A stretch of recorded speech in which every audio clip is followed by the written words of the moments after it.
I need you to hear me on this one. Debt is not a financial problem. Debt is an addiction. And I don't mean that as a metaphor. I mean your brain literally processes debt the same way it processes a hit of dopamine from any other addictive behavior. The cycle is identical, the withdrawal is real, and the system around you is designed to keep you using. Hey, I'm Marco. I'm 25 and I'm on a mission to be debt free and financially independent by 40. And I'm not talking about this from some ivory tower. I've been in the cycle, I've felt the pull. And what finally helped me wasn't a budget or a spreadsheet, it was understanding what debt actually is. Because if you're in debt, you're not just dealing with numbers on a screen. You're dealing with a behavioral addiction that follows the exact same pattern as any substance. And today, I'm going to prove it to you. Let's start with something that should scare you. The average American has over $100,000 in total debt. Credit cards, car loans, student loans, mortgage, and credit card debt alone just hit a record, over $1 trillion. A trillion! That's not a housing crisis or a student loan policy. That's millions of individuals swiping, borrowing, and buying things they can't afford, over and over and over. And here's the wild part. Most of these people have tried to get out. They've made budgets. They've said, this is the month. They've cut up a credit card or two, downloaded a tracking app, watched a Dave Ramsey video. And yet 6 months later, the balance is right back where it started. Sometimes higher. Why? Why do smart, motivated people keep falling back into debt, even when they know it's destroying them? Because willpower doesn't beat addiction. It never has. So let me walk you through the cycle, and I want you to be honest with yourself about how many of these stages you recognize. Stage 1, the first hit. Think about the first time you used a credit card, or the first time you bought something with money you didn't actually have. Remember that feeling? You wanted something, you couldn't afford it, and then suddenly you could. The credit card made it possible, and it felt amazing. You walked out of that store with the thing you wanted, and it cost you nothing. At least, that's what it felt like. The bill was a future problem. Present you just won. That's not an accident. Your brain released dopamine in that moment, the same chemical it releases for sugar, social media, gambling. You experienced a problem, you found a solution, and your brain rewarded you. Except the solution was fake. You didn't actually have the money. But your brain didn't care. It just logged, credit card equals relief. Remember that. And that's the foundation of every addiction. A trigger, a behavior, and a reward. Stress is the trigger. Spending is the behavior. Relief is the reward. Sound familiar? Stage 2, tolerance. This is the part nobody talks about. Remember how scary that first credit card felt? How you checked the balance constantly? How spending $200 you didn't have felt like a big deal? Fast forward 2 years. Now you've got 3 cards. The balances are in the thousands. And dropping $200 on something doesn't even register anymore. You've built tolerance. This is exactly what happens with any addictive substance. The first dose hits hard. Then you need more to feel the same thing. In debt terms, your baseline shifted. What used to feel reckless now feels normal. A $5,000 balance used to keep you up at night. Now, $15,000 is just Tuesday. You make minimum payments and call it managing your debt. But managing your debt is like managing your addiction. You're not solving it, you're maintaining it. And here's the thing, you didn't notice it happening. Nobody does. Tolerance builds so gradually that by the time you realize how deep you are, you've already normalized a level of debt that would have horrified you 3 years ago. You know how they say a frog doesn't notice the water boiling? That's you. That's your relationship with debt.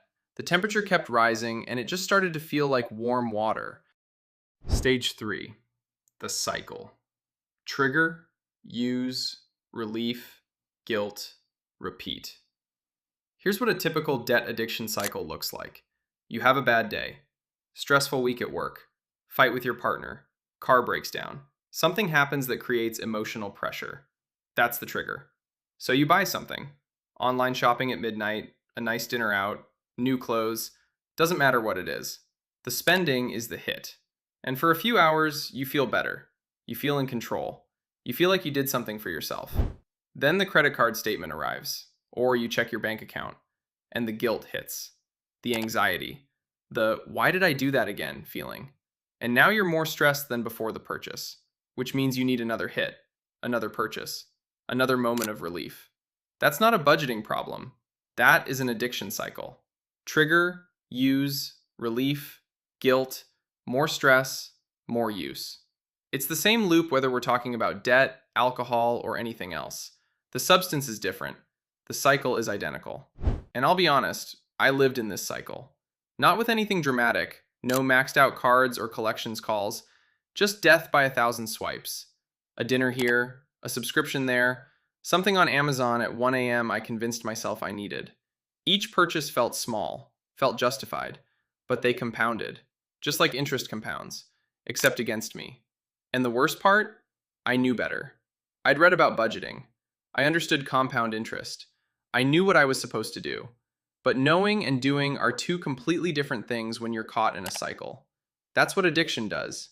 It makes you act against your own knowledge, against your own interests, and then it makes you feel ashamed for it, which drives you right back in. Stage 4, the enablers. And this is where it gets dark. Every addiction has enablers, people or systems that make it easier to keep using. In the debt world, the enablers aren't people, they're institutions. Your credit card company raises your limit without you asking. That's not them being generous. That's a dealer giving you a bigger supply. Minimum payments, that's not a lifeline. That's a maintenance dose. Just enough to keep you functional. Just enough to keep you paying interest for decades.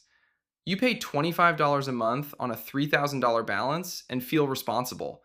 Meanwhile, the bank collects $500 in interest over the next 3 years. You're paying to stay addicted. Balance transfer offers, 0% APR for 12 months, buy now, pay later on every checkout page, credit score rewards for taking on more debt, pre-approved offers showing up in your mailbox like a dealer sliding into your DMs. These aren't financial tools. These are engineered to keep you in the cycle. And buy now, pay later is the newest and maybe the most dangerous one, because it removes the one thing that used to slow people down, the pain of payment. When you hand over cash or see your bank account drop, your brain registers loss. It hurts a little.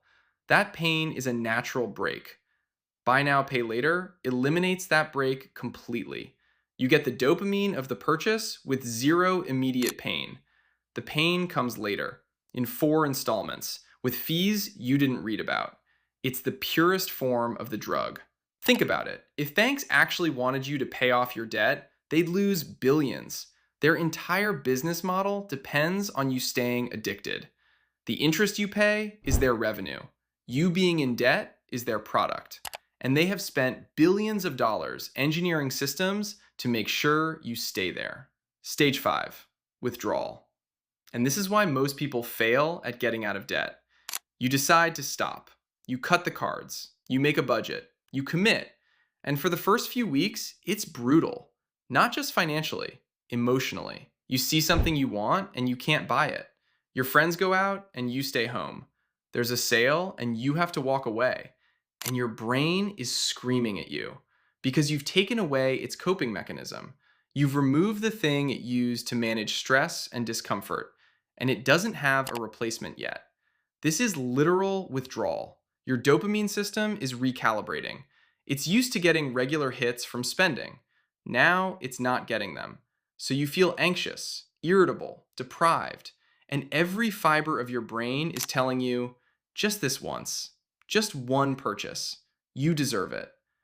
That voice isn't weakness. That's your reward system throwing a tantrum because you took its toy away. And that's exactly when most people relapse. Not because they're weak, but because they tried to quit cold turkey without understanding what they were fighting.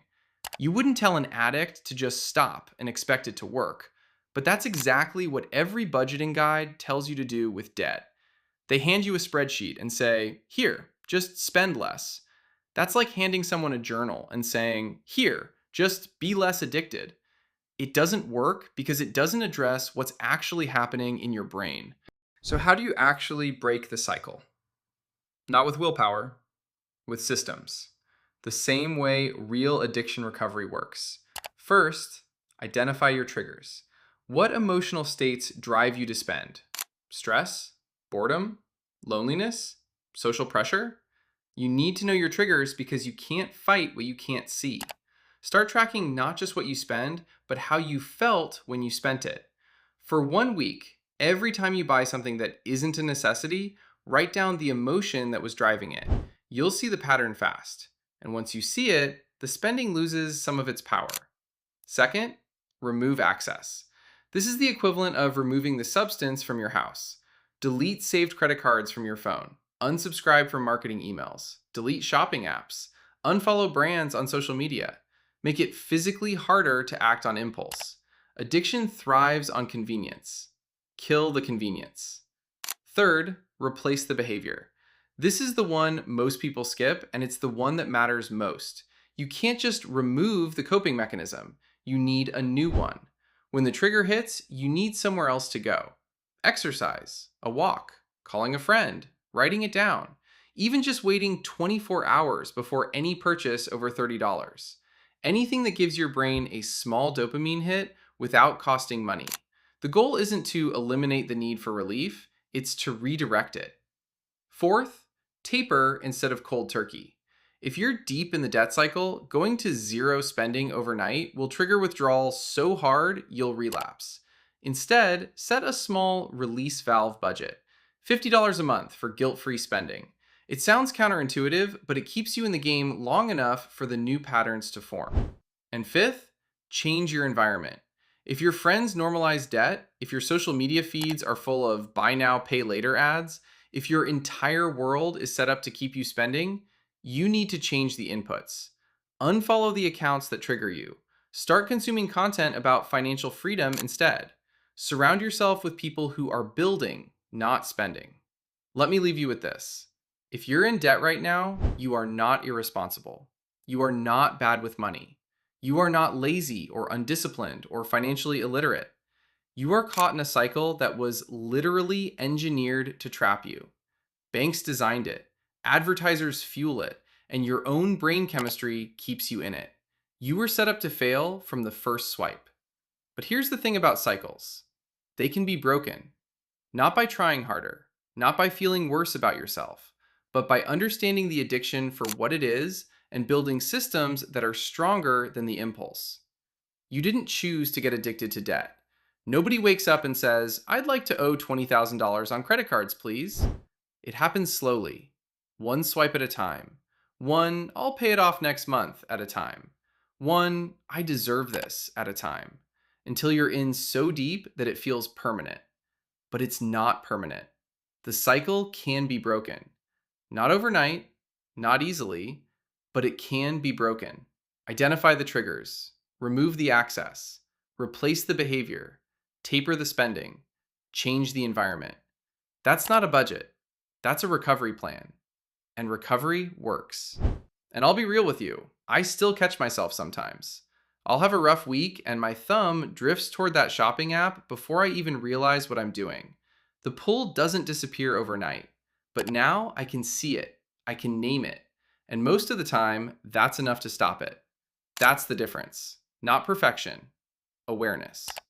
Debt is a drug, but you don't have to stay addicted.